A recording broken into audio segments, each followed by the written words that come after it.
আসসালামু আলাইকুম। আমার একটা বিষয় জানার আগ্রহ, সেটা হলো যে যারা জন্মদিন পালন করে, তো সেটা কোন জন্মদিন পালন করে।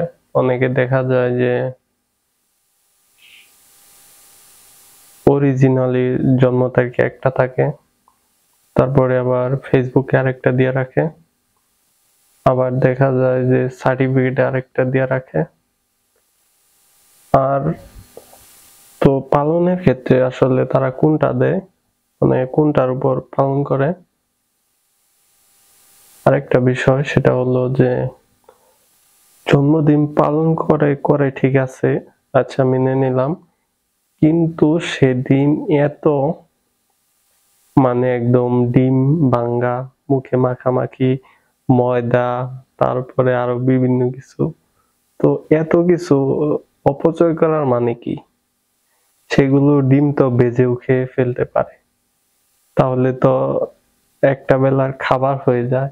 সেগুলো বাইঙ্গা মাথায় মাখানি, এগুলোর মানে কি আসলে? তো যারা এগুলো করে, আশা করি যে আমার এই ভিডিওর নিচে কমেন্টে রিপ্লাই দিয়ে যাবেন।